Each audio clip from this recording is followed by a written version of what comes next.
सभापती महोदय, सन्मान्य मंत्री महोदयांनी उत्तर त्या ठिकाणी दिलेलं आहे की एक गंभीर विषय मराठा समाजाच्या साम्राज्याच्या नकाशा संदर्भातला आहे, जो या ठिकाणी ज्यावेळी RTI मध्ये त्याचं उत्तर सभापती महोदय त्या ठिकाणी मिळालं ते 7/1/2026 RTI मध्ये एक उत्तर एका संबंधित व्यक्तीला मिळालं.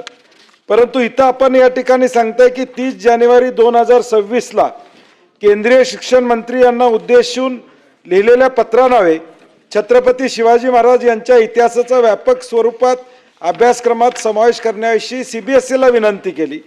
परंतु त्याच अनुषंगानं NCERT नवी दिल्ली यांच्या इयत्ता 8वीच्या पुस्तकात छत्रपती शिवाजी महाराजांचे विषय द राईज ऑफ मराठा या पाठाचा समावेश केला आहे.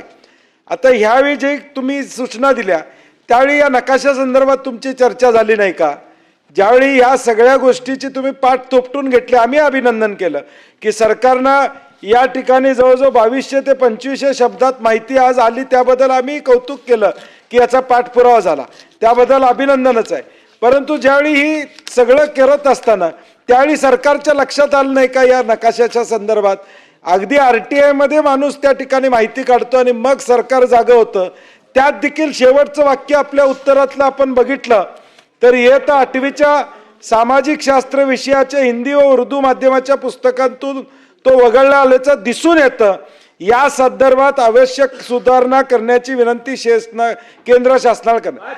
म्हणजे विनंती फक्त ताबडतोब तुम्ही एखादं शिष्टमंडळ घेऊन पंकजजी तुम्ही गेला असता तरी हरकत नव्हतं.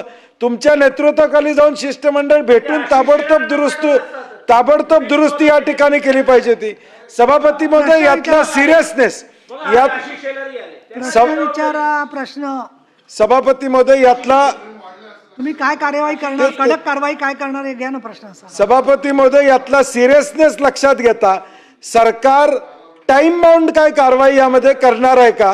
कारण की दुसऱ्या वाक्यात तुमची 19 तज्ञांच्या समितीचा एक उल्लेख तो येतो, तो मग यासाठी आहे का?